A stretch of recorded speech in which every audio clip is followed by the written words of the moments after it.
All right, we are back with another edition of Are You a Robot? Today we're talking to Kelly, and I'm going to let her give a brief intro about herself before we jump into the full conversation. I'm Kelly Gauthier, and I'm the managing director and founder of Gauthier Search, a specialist AI and data science search firm based here in London, England. I have worked as a headhunter in the AI and data science space for over 9 years, and I'm super passionate about all things data science and machine learning. So, if you are new to this series, what we are trying to do here is tackle some of the greatest challenges and questions that stem from AI and related technologies.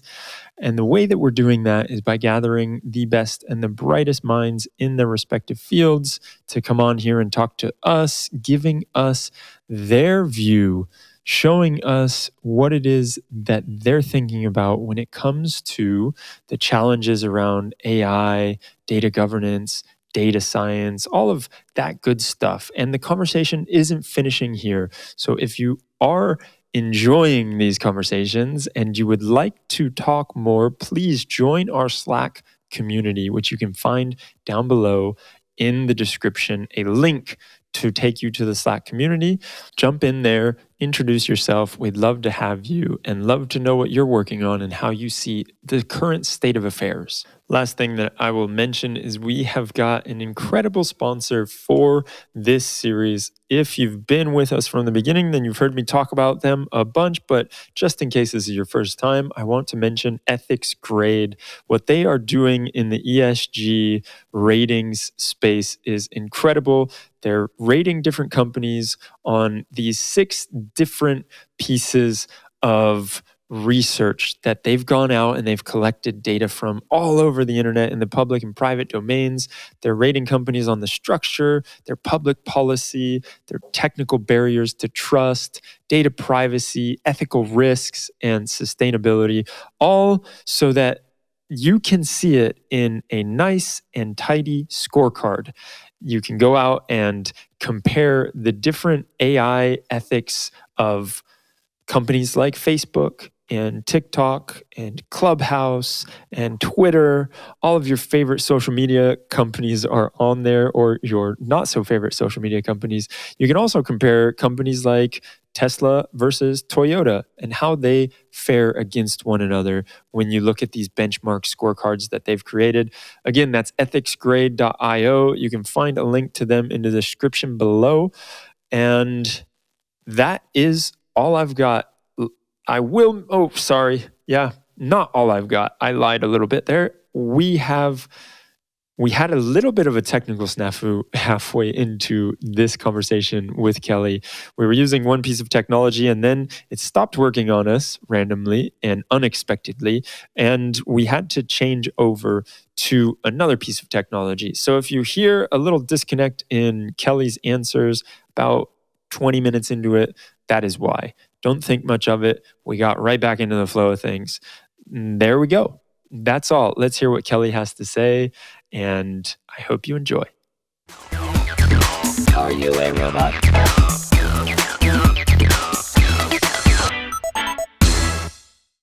Excellent.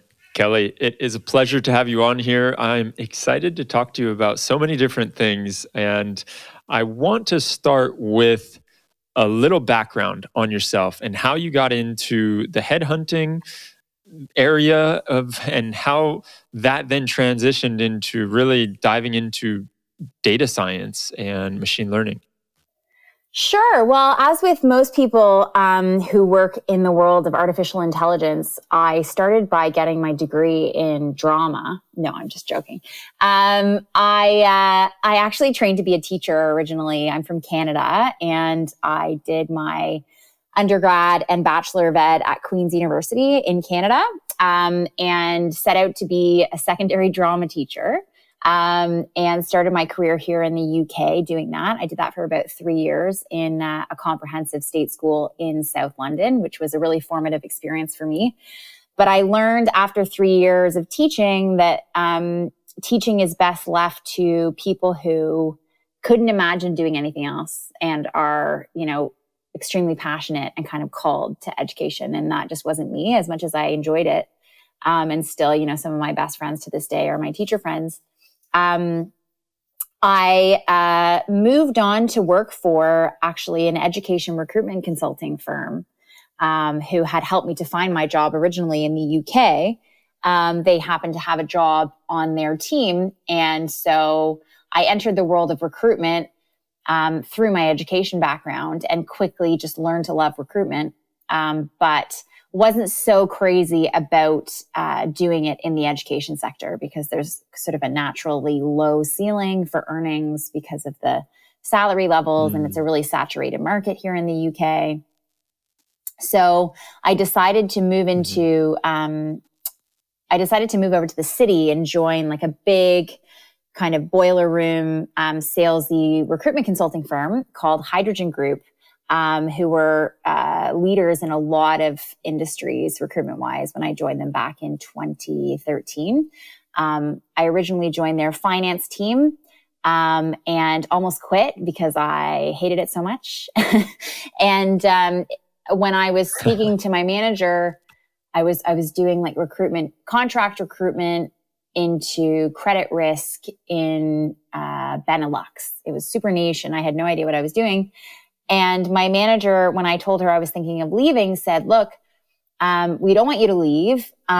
We are in the middle of putting together this new recruitment function around big data and data science. And would you be interested in moving into that space? And of course, at the time, this is early 2013, I had no idea what big data or data science was. But when I started talking to some of my friends who were working in tech or working in advertising, they were like, you've got to do it 100%. Sorry, I should say the other option was to join the oil and gas recruitment team. And the oil and gas recruiters in the company were by far the biggest billers. They were making so much money. And everyone in oil and gas was like, don't do tech, join oil and gas. And I actually went with my gut. And I read so much about big data and data science at the time. It was like right after the Harvard Business Review had published their article about data science being the sexiest job of the 21st century. And joined the team. Credit to my manager, a guy named Nick Edelman, who now runs his own recruitment business, who like really won me over with the pitch.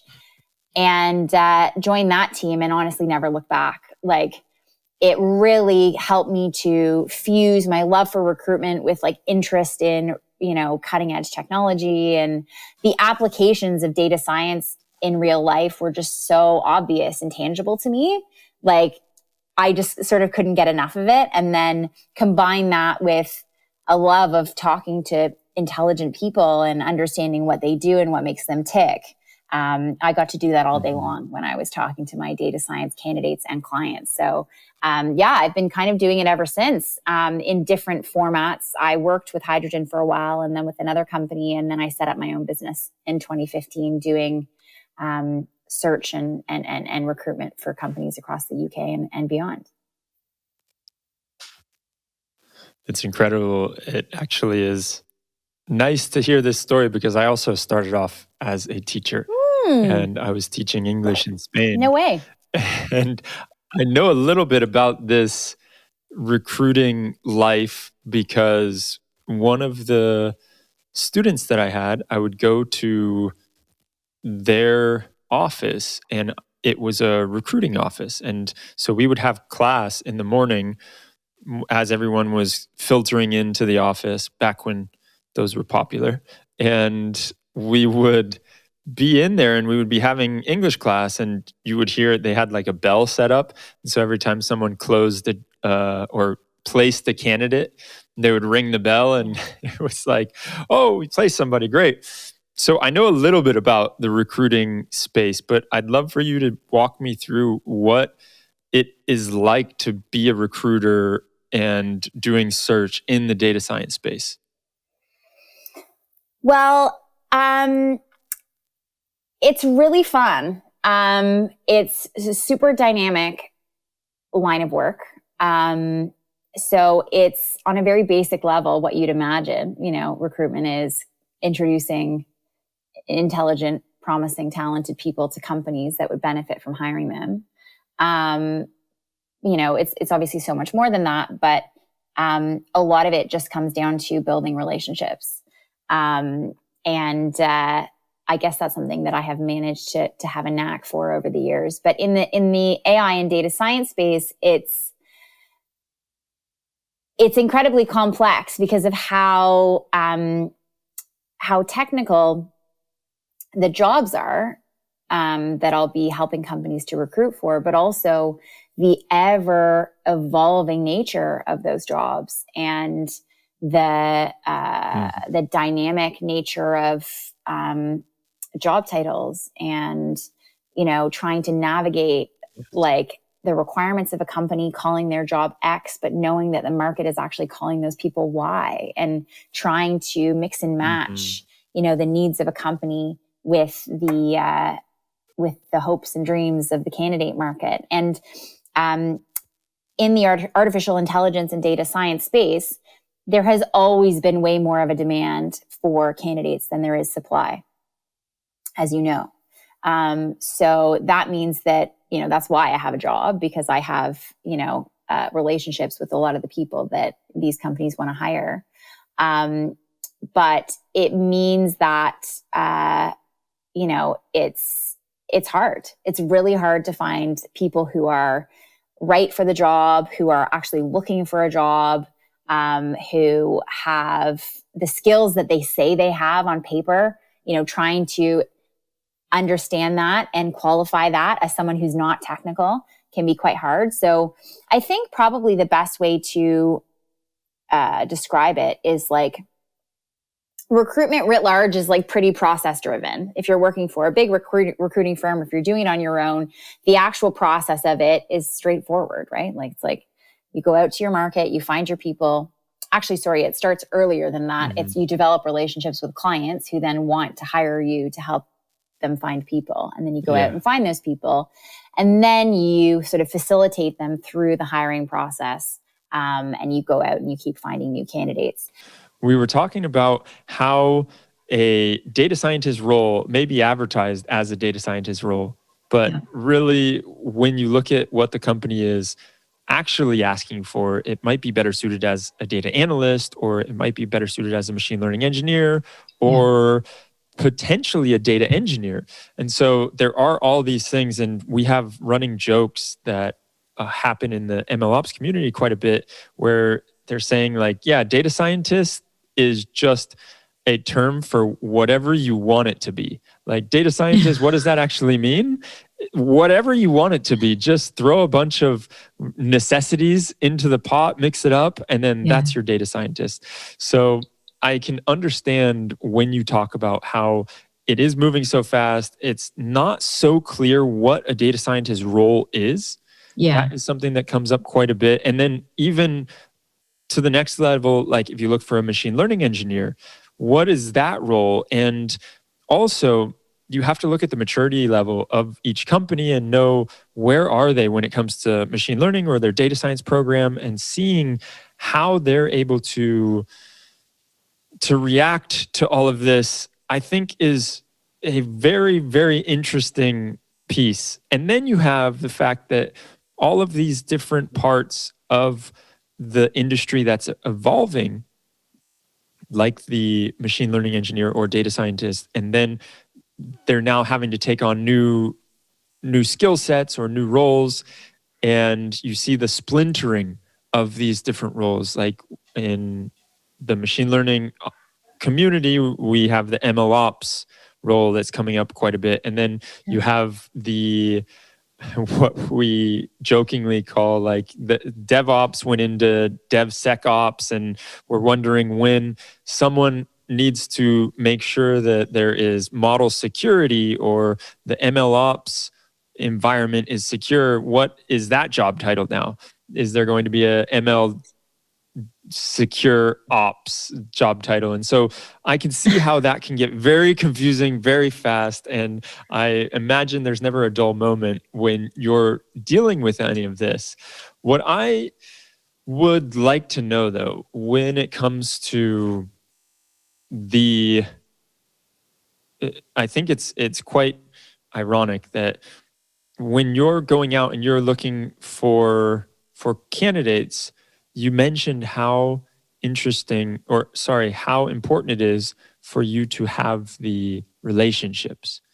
Yeah. And I also know that there is a lot of artificial intelligence being used right now within the recruiting field. And so maybe you could talk for a moment about those two and the juxtaposition there. Yeah, sure. Well, I'm a little dubious at this point in time, to be honest, of the effectiveness of cloud-based ATSs and AI-driven recruitment software, because I understand, like, in theory, the idea, right? Like, finding a great candidate for a job in a lot of ways is a keyword exercise, right? Like, you know, a LinkedIn recruiter is the number one tool used by headhunters and recruiters, whether they're working for agencies, working for themselves, or internally with companies. And, that technology is incredible, but it's only as good as the person using it. Do you know what I mean? Like, so I don't actually know that much about technology like ZipRecruiter and those types of platforms because I've never had to use them. I'm sort of the alternative to using that. But what I do know is that I have explored a little bit tools that would help to automate candidate flow for me. So either outsourcing that piece to another company who can help me to find candidates and maybe I don't have time to find them. Or even when you use LinkedIn Recruiter, when you post a job on LinkedIn Recruiter, it automatically generates a list of candidates that they think would be great for your job. So that is like a perfect example. And the way they do that is using, keyword searching, natural language processing. They're mixing and matching the people they think will fit your requirements based on the language of your advert. And more often than not, the candidates are not right for the job, truthfully. Like in a list of 25 to 50 candidates, maybe 2 or 3 might be spot on because there's a lot of ambiguity and a lot of room for error. Like, for example, on LinkedIn, as most people will know, you can track your career from the first job you ever had. Okay. So if you worked in the mall in high school, you can put that job on your LinkedIn profile, which sometimes people do. Or like the super competitive type A kind of, top academic candidates will put their jobs every summer that they had between their university years. And what that does is it confuses anyone who's looking for people with a certain amount of years experience. So if I then go into LinkedIn or if, within my job advert that LinkedIn is trying to match up to, I say, you need between 3 and 5 years experience. As a data scientist, their algorithm will pick up on candidates whose criteria keyword search wise matches up, but who have 3 to 5 years experience, but they might not even be out of university yet. So like, there's always room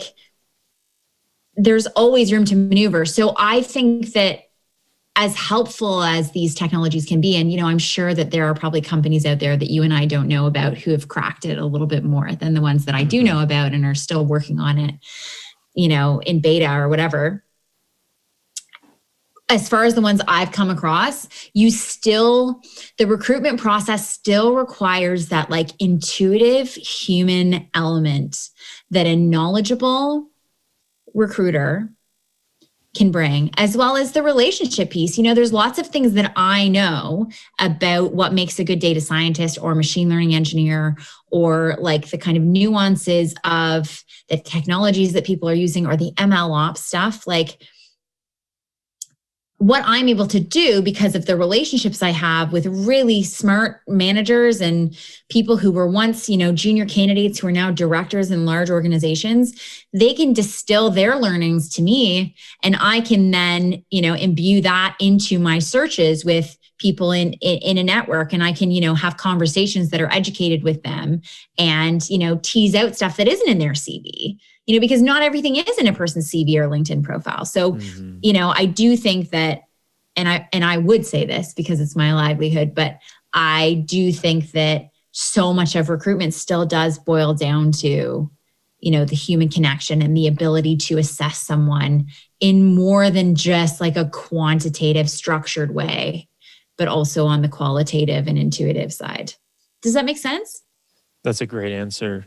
And I find it, again, very ironic because it is something that you are trying to get machine learning engineers, and there is that machine learning software out there that potentially can help. But at the end of the day, the human element is so important and it cannot be overlooked. And as hard as we try to get rid of that human element, so far, it seems like what you're saying is that it's not quite possible. Maybe in 5 to 10 years, who knows what happens and how the whole job application process will change. But for now, it seems like it's good to hear that. Like, I like to hear what you're saying because it gives me hope that not everything can be automated. Yeah. I mean, I think that gives us all hope. We all like to feel like we're adding some value as human beings. And, clients like to change their minds. They like to change their requirements halfway through a process. They like to, things that are formulaic are great, but they don't always work. Like, you need someone who can help to tailor things and tinker with them and suggest new ideas. And there needs to be like a critical thinking element in a recruitment process. And if you have, you kind of see it when you're working with a recruiter who doesn't know what they're doing. It's kind of the same thing. Like, you give them a list of requirements. Imagine you are this great kind of Series A startup that's doing a huge recruitment drive, trying to find like a whole data science team covering the whole life cycle. Maybe there's like a data product manager in there, ML ops, sure. And they hire a tech recruiter who is a generalist, and all they're going on is the job description. So, they'll do keyword searching and, sure enough, like, they won't come up with anyone. They might get lucky, but they don't have the capability of like pushing back and asking questions when they don't understand, or when they feel like a job description doesn't resonate with the market, or like the salaries are out of whack. Like, so, in the same way that a machine wouldn't be able to push back, someone who doesn't really know the ins and outs of it and the subtleties of the market wouldn't be able to either.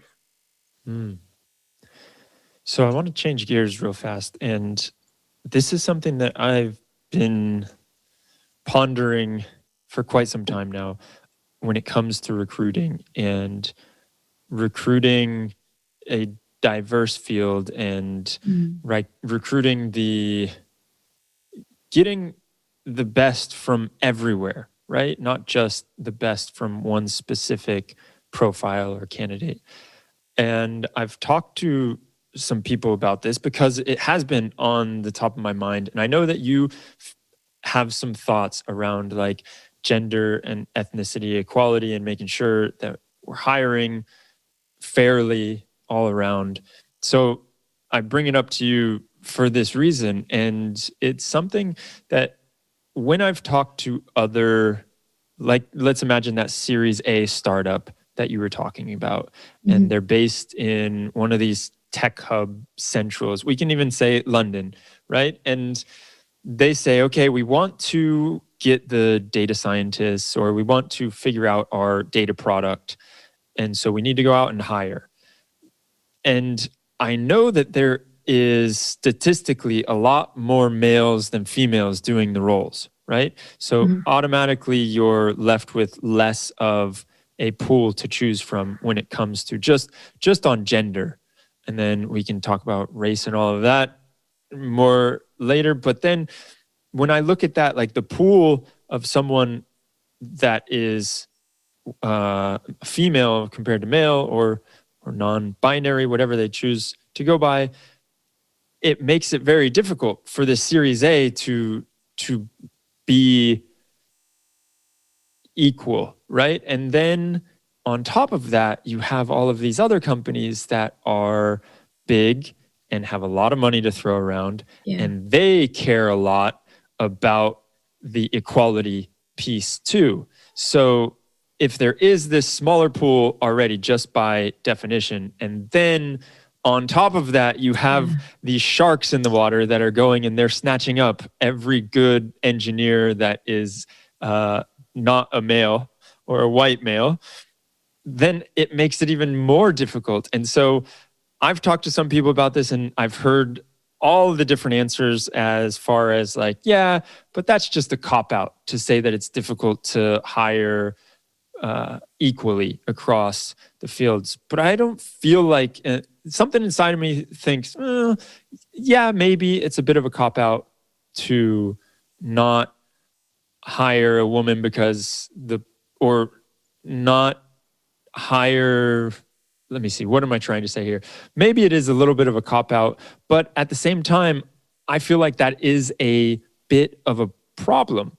And I would love to hear your thoughts on it. Yeah, no, you're absolutely right. It is, people pay a lot of lip service to diversity, equity, and inclusion. Like, let's be honest. People talk about it. You have to talk about it. What are people actually doing about it?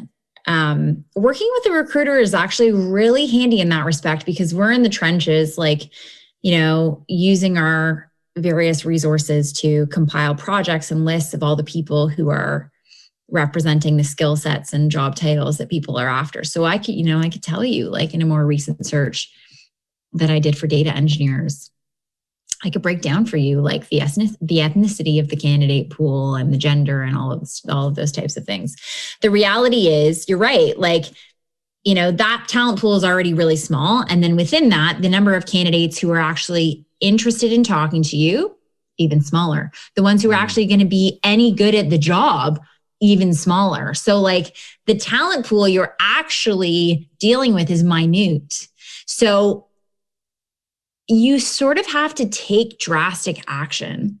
So there's a few things, like, I've sort of mentioned lip service. Like, you can't just pay lip service to diversity, equity, and inclusion. Like, you have to have it as part of your company manifesto. Like, it has to be something that is a priority at the board level, at the executive leadership level.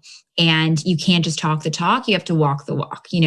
Companies need to hire women or people from BAME or, any other minority ethnic backgrounds in positions of leadership who will be recruiting.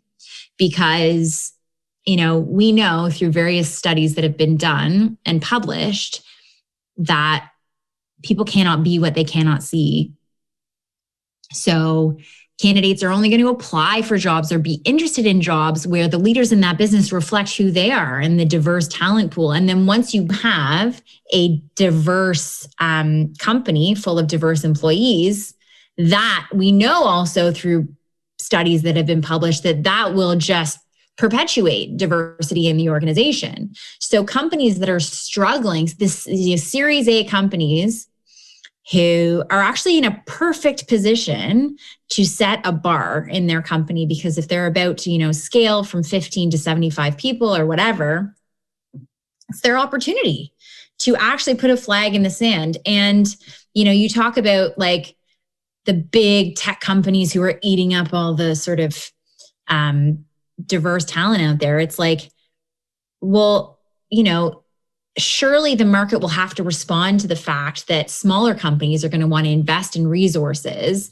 that will help them to create a more diverse hiring environment. So like investing in diversity, equity, and inclusion education programs as a business, unconscious bias training, like all of these things. If you invest in those before you go through a growth phase, suddenly it's not just something that people have heard about and will mimic back to you in a conversation. They will tell you strategically how their company is enacting those priorities And suddenly, as a recruiter who's an extension of that company, I can then relay that to the world. And so it becomes much more compelling to candidates of a diverse sort of nature, it has to be something that permeates every step of the process. And then there's stuff you can actually do in recruiting that has been proven to work, like blinding CVs.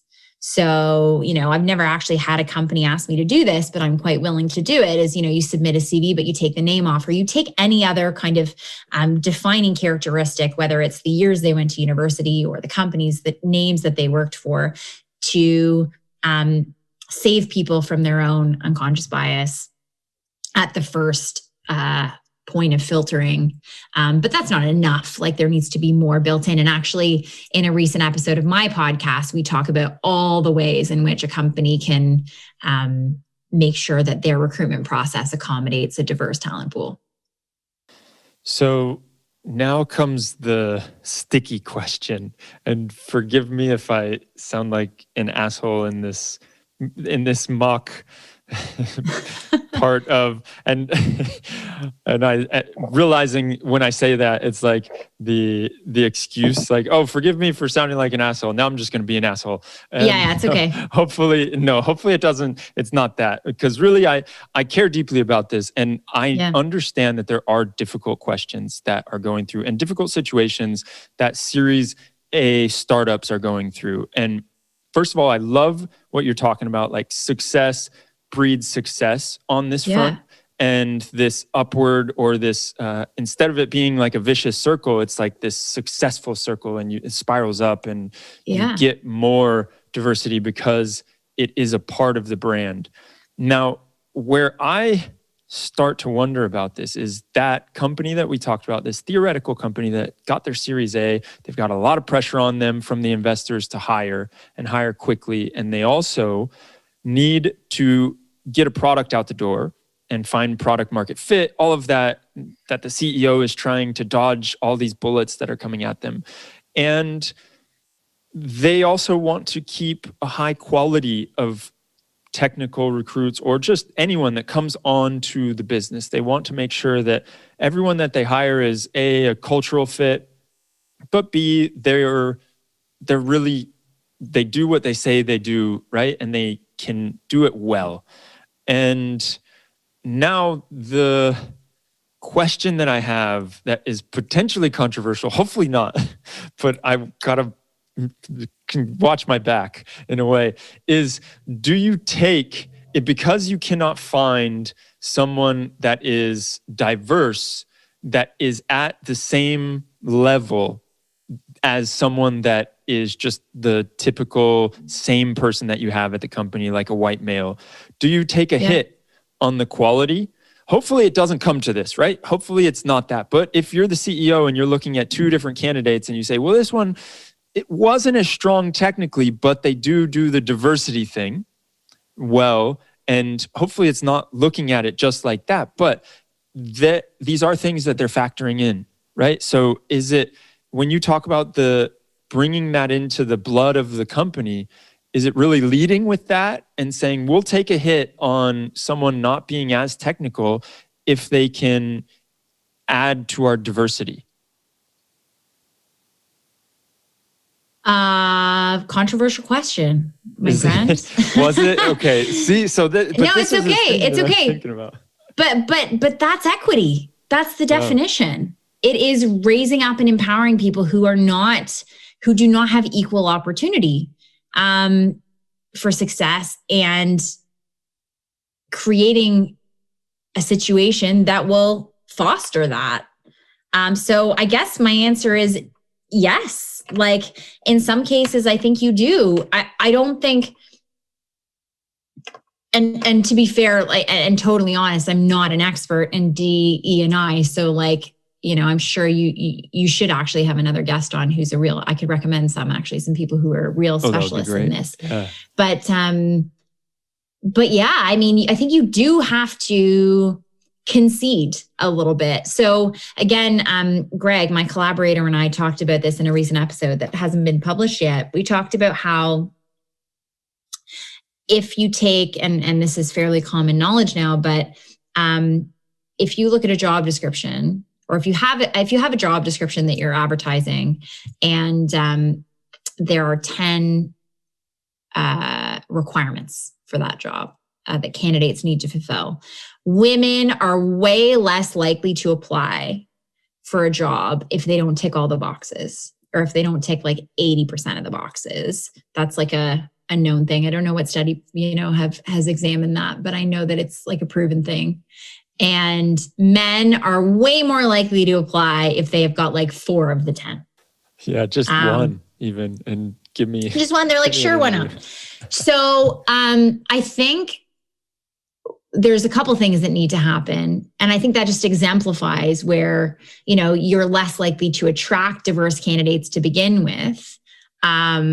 Just from like a passive perspective, like if you're just advertising and waiting for people to apply, you're going to receive a less diverse applicant pool, but just by virtue of those of human nature and the differences between men and women and how they behave in a job search. So there are things a company can do. They can put fewer requirements on their job descriptions.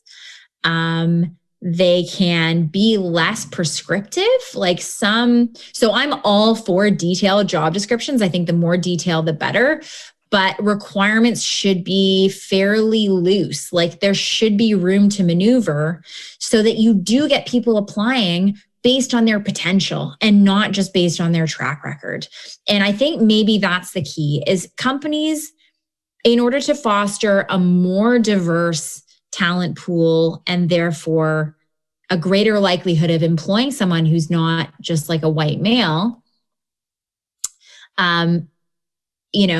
be willing to compromise a little bit on certain aspects of your requirements, and be committed to investing in people's potential. It may mean that hiring people, you may hire people that you're not 100% sure about, but they will have ticked, 50, 60, 70% of your boxes. And that's enough. Being kind of less militant about needing everyone to tick all the boxes will just naturally allow the talent pool to broaden. And I think by virtue of that, you'll end up with a more diverse talent pool. I think it's not an easy question to answer. Like I think a lot of companies are navigating this, and the fact that talent is in such short supply to begin with is, a bit of a nightmare for all these companies who want to hire.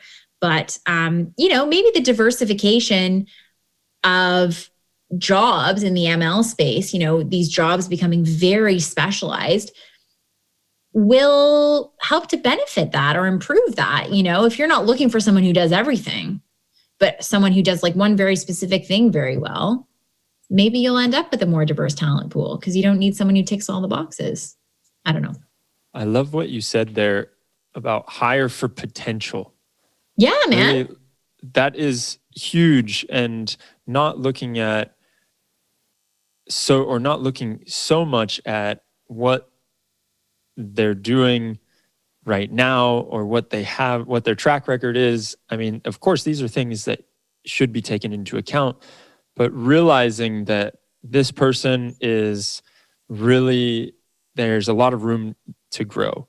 And I really resonate with that one because that's how I feel I am. I really feel like I was, maybe a year and a half ago, I knew nothing about machine learning. And then I fell into this community around ML ops, and now I know a little bit. And it's because of that, because of the hunger that I had to learn. And so really trying to hire for potential is crucial there. And the other thing that I find fascinating on this is that quote that you said, you can't be what you don't see. And really what clicked in my head when you said that was, if you have someone in a leadership role that is diverse and they are out recruiting others, then it is going to be much more of an inspiration for everyone else that they are trying to bring aboard. And those are two things that I'm going to take away from this. And I really appreciate that perspective. And hopefully it wasn't too controversial of a question that I asked earlier. We'll hear about it in the comments, I'm sure, or someone will write a bad iTunes review. So if it was, please feel free to do it, whatever. It's all good for the SEO purposes. But anyway, I want to finish talking to you a little bit about your podcast and things that you've learned, what insights you've come across so far since you've started doing it. Wow. Yeah. So, I've been a podcast enthusiast for like over a decade. I used to listen to podcasts on my iPod. The first podcast I ever listened to was Radio Lab. A friend of mine got me into it. So good. God, I'm talking like 2008 vibes. I was listening to Jada Bimrad and Robert Krolich, like teach me science in a way that was incredible, like compelling for the first time since I was like 7. And obviously the medium has like massively exploded since then. And there's been so many like blockbuster podcasts and stuff. But anyway, so I am a big fan. And actually doing a podcast wasn't my idea. It was an old client of mine, actually a recent client, but also old client, and just contact good friend of mine, Greg Detra, who used to be the chief data scientist at Channel 4. Was like, I'm thinking of doing a podcast, but he was like, I don't really have time to do it. So can you organize it? And I was like, sure. Not really, but fine. And we kind of went on this journey together. And the premise for it was basically like, we saw a gap in the market for the podcast is called The Data Dig. And we were responding to this gap in the market for understanding data science from a business perspective. So empowering businesses to use data science and demystify it so that they can, for the companies out there who aren't, powered by AI, like how can they leverage AI to improve their, whatever. It's been so fun. It's been completely illuminating, as you know, like really hard work. Luckily, we quickly realized there was no way we were going to be able to do it on our own. So we've got some help with marketing and production, an amazing producer that we're very lucky to be collaborating with, Misha. And it's just been such a great forum to have conversations about what's happening in the space. Our most recent episode that came out today is called What is a Machine Learning Engineer? And it's all about like trying to figure out where data science ends and machine learning engineering begins, and trying to like figure out why everyone's trying to rebrand their data scientists as machine learning engineers and why that's dysfunctional. And, so we really get down to the nitty gritty of it. And I think we do it in a way that is actually appealing to a broad audience, because we don't get hung up on like the technical stuff. We talk about the application of it. And we also talk about stuff that's kind of universal. It kind of transcends data science. We talk about how to apply for a data science job and how to hire a data scientist. And a lot of the themes are pretty universal. So yeah, it's been an awesome journey so far, and we're getting more and more guests on now. So I'm looking forward to where it takes us. That's excellent. I love hearing about this, especially because these are important questions that are coming up. And as we mentioned it before, the splintering of the machine learning engineer, or even a data scientist, is just whatever you want it to be. Yeah. It's something that it needs to be changed. And hopefully in the next couple of years, it will be, that we understand when we say data scientist, we mean one thing. When we say data engineer, we mean another thing. When we're looking for an analyst, it's something else. And the job description, and I think this is really apparent when you look at a job description for a machine learning engineer from one company, and then you look at a job description for a machine learning engineer at another company, and it's two totally different worlds. It's like they're in different universes. Mm-hmm. And you realize that if someone that is a machine learning engineer is expected to know everything, it's going to be really hard on them because you can't know all of this, that these two universes are so separate, and there either needs to be standardization in the way that we talk about it, or the splintering, I think, that we were mentioning, and so that we can say this is a more specific type of machine learning engineer.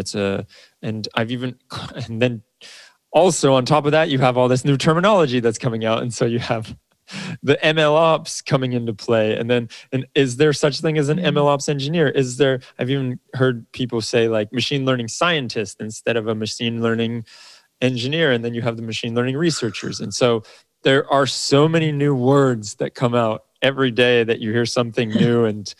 And I think it's great that you're spreading the good word about that and trying to help standardize it. I have one last question for you before we go. Kelly, are you a robot? No, I'm not a robot. Proud to say. Are you? Not that I know of. I really hope not, but there is a slight possibility. There is. I have a hard time proving why I'm not. I do think my brain resides mostly outside my body now. It resides in my phone, which is a bit of a scary thing, but I don't know if that makes me, or maybe that makes me a cyborg. Completely. A cyborg. Like I can't remember anything. It's all in my like calendar, or it's actually terrifying, to be honest with you. Like I don't know. I'm worried about what's going to happen to my children, but yeah, I mean, we're the robots are taking over. Let's be honest. Yeah. Hopefully not in the HR world. There still is that human touch that is necessary. And 100%. Cyborgs are taking over. That's I think a better way of saying it. That's it. Well, it's been great talking to you, Kelly, and I really appreciate your insights. I appreciate you playing ball with me on these harder questions and teaching me a lot. You've been able to open my mind, and as you know, this is the best part about podcasting, right? I get to sit and talk with all kinds of different people and learn from them. And so it has been an enlightening conversation, to say the least. Thanks again. I feel the same. Thanks so much. And all the best with this podcast. I've had a lot of fun.